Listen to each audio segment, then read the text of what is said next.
If you have an Intel 12th generation CPU and you're getting constant crashes and blue screens of death that read a clock watchdog timeout error, I have seemingly found a fix that you can do to eliminate this issue. This method does not require any mods. It actually does require you to go into your BIOS and configure a few things, which I'm going to walk you guys through. Since the March 10th recent update from Capcom for Monster Hunter Wilds, people with 12th generation CPUs have been posting all over forums that they cannot play the game for more than 45 minutes at a time and constantly crash or get a blue screen of death. I got a comment from this person right here saying they had 2 crashes whenever they try to join their friends. I asked what's their CPU.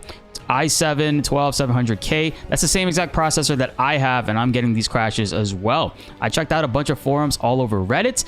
This person has a 12th generation, the i9, actually 12900K. This person also has a 12 generation 900, and this person as well has the same one as me. So these are actually big issues that a lot of people are experiencing if you have this particular setup. And it quite frankly has to do with the E-cores for the processor. It's just not communicating with the recent update for Monster Hunter. I've been reading online too that a lot of games E-cores do this when a game does have a DRM, and it causes really bad performance problems and sometimes crashes. In this case, brutal crashes, like painful blue screens. A lot of people are going through this, man. I've gone through so many forums trying to figure this out. i7 12700K for this person as well, but there was only one fix that led me into the direction that I needed to go. And shout outs to Issa Shakur. They basically said that they were able to use a program, Process Lasso, in order to disable the E-cores. However, this kind of half fixed my problem. Doing this, I'm going to show you guys how to do it because sometimes it might just help you guys out. But doing this caused it so that I wouldn't get any blue screens anymore, but the game would still crash and return to desktop, which again is kind of like a half fix because I don't have to reset the entire PC. The true fix that I was able to find was actually going into my computer's BIOS, getting over to the CPU configuration tab, and disabling E-cores. But first, I'm going to show you guys how to do Issa Shakur's method, and hopefully this one works for you. If not, I'll show you guys how to do the BIOS one after. So he recommends using the software Process Lasso. So if you want to disable the E-cores for this game without using Lasso Process, you're going to actually go to your task manager while Monster Hunter Wilds is open. So open up your task manager. And this is what we're going to do. We're going to right click Monster Hunter Wilds. We're going to go to details. It's going to bring us to this page with all the processes and stuff. We're going to right click Monster Hunter Wilds. We're going to go to set affinity. You'll see it's the same exact process. You're going to scroll all the way down. And since mine are disabled, I'm not going to see it here. But basically cores, it's going to say CPU 16. You're going to disable CPU 16.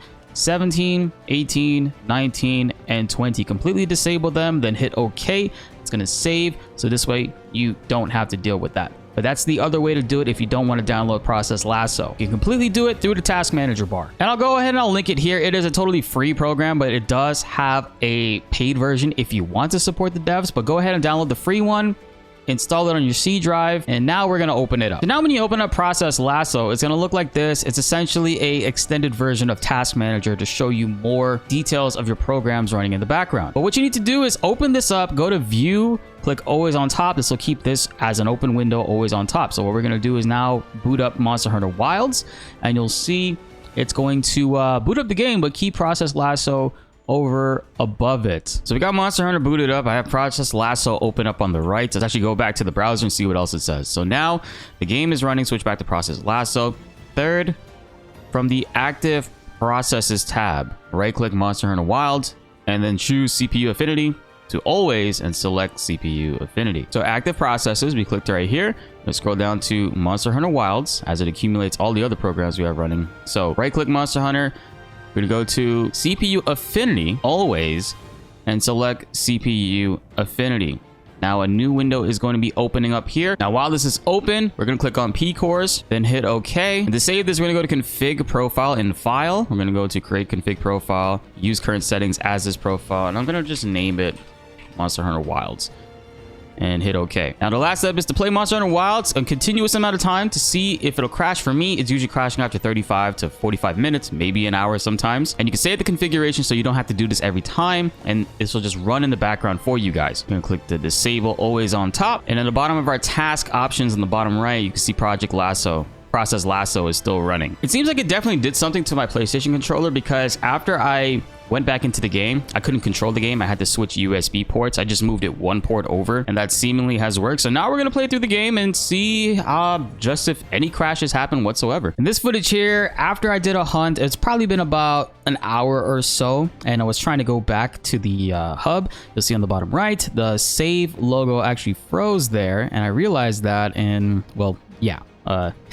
Computer didn't blue screen because I was still able to alt tab and like switch around the windows and stuff, but the program entirely seized up. But this is a good thing because I don't have to actually reset my PC now. But I was trying to think of other ways that we can get this fixed, because at another point this happened again, except this time instead of freezing at the loading screen, it actually crashed at the loading screen, but took me completely out of Steam and the game and sent me directly to the desktop. So doing this method was great, but my game still did end up crashing. It just didn't blue screen my entire system. So I took it a step further and went into my BIOS in order to fully configure it and make it so that the E-cores were just fully disabled and not in use. Because I did also notice that with the P-cores only enabled and E-cores being disabled with Process Lasso, it still crashed Steam entirely. So Steam and Monster Hunter Wilds just completely died. So if you guys do want to go into your BIOS, what you're gonna have to do is boot up your computer and hit either the delete tab or the F12 tab, whatever button it is for your rig. Sometimes it's F2 in order to go into the BIOS, or you can do it while your computer is on. You can click on search. Let's go to change advanced startup options. You're gonna click on this. It's gonna open up this window here, and you're gonna go to advanced startup and hit restart now. And then from this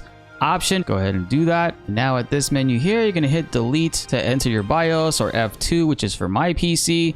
Some computers are different. It might be F8. However, if you weren't able to get into your BIOS that way, because we did the restart through the advanced startup options, it's going to give us this troubleshoot menu here. We're going to click troubleshoot. It's going to ask you if you want to go to advanced options. Make sure you click that. Do not reset your PC.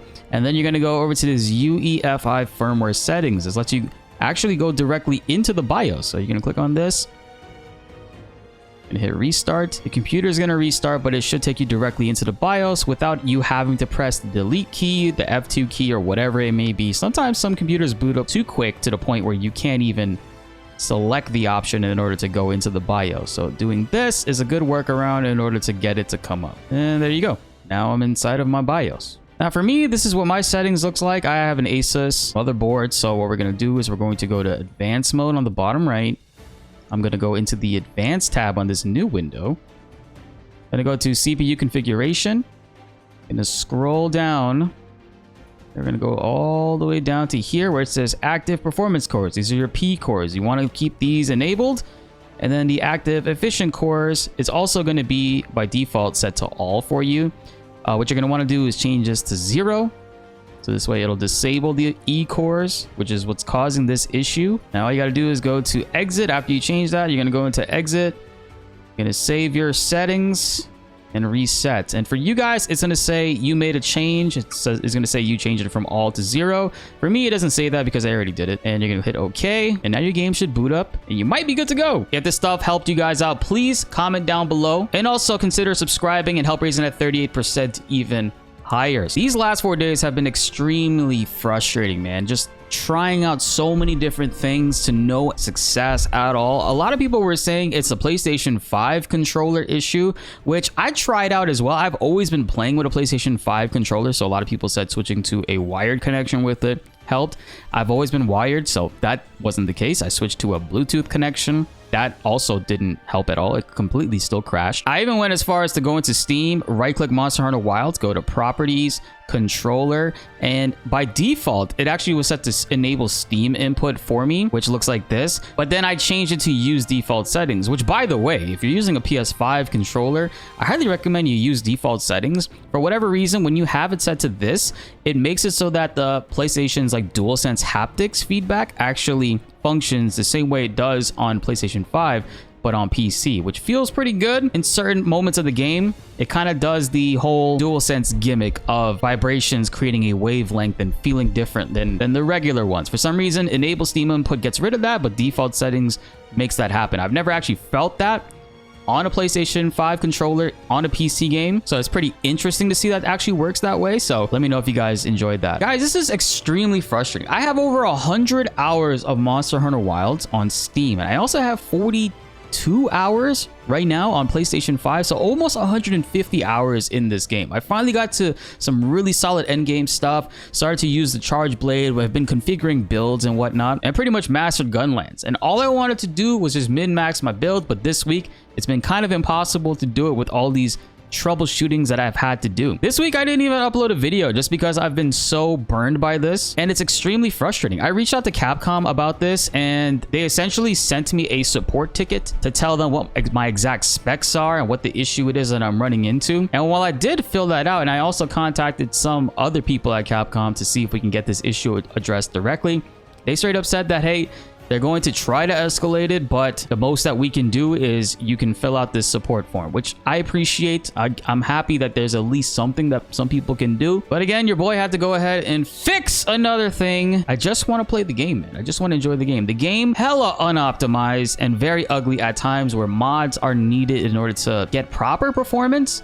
Graphically, there's not a whole lot you can do. Everybody's rig looks butt ugly, even if you have the best GPUs. So we're pretty much at Capcom's mercy there. But the gameplay is addicting. The combat is extremely fun, and I have a great time playing with friends. So that's why I'm actually enjoying my time playing this game, even with the crazy issues. So far, I've been wanting to make guides on this game and talk about cool builds and different weapons and all that stuff, but I keep coming across performance issues, and it seems like I'll never have an opportunity at this point because every update that Capcom does to this game just introduces new problems. And it's frustrating. It's hella frustrating, man. So look forward to the Gunlands video coming soon. And your boy is also learning Charge Blade as we speak. I'm going to be trying out other weapons too, because a lot of these builds are extremely fun. And at this point, I currently have every single decoration, I think, in the game. If you guys want to help support the channel, I'll be linking down below our instant gaming link where you can get any Steam, Xbox, or PlayStation Network card games for super discounted rates right now, guys. I mean, we've been talking about Monster Hunter Wilds. It's $58 for Steam on here, but there's a lot of other great things. Like Kingdom Come 2 is on there for $50. Split Fiction is on there. It says Xbox, but it's also there for PC, but via the EA App Store, so keep that in mind. Final Fantasy 7 Rebirth is $41, and also you can get The Last of Us 2 right now. You can pre-order it for $43. That's a really fantastic deal. Helping you guys fix the games that the devs are unfortunately unable to do immediately, and also getting you all significant discounts is what this channel is all about. I'm just glad that the game is actually working now, man. I can finally play. I played 4 hours today, was able to get a lot done, so hopefully this fixes the issues for a lot of you guys. If you're still running into any problems, please comment down below. We're gonna try to get to the bottom of this and hopefully get the game working for everyone. Be sure to like the video if you enjoyed and subscribe if you are new. More Monster Hunter videos and builds are finally on the way, and you don't want to miss that. My name is Blitz, and thanks for watching.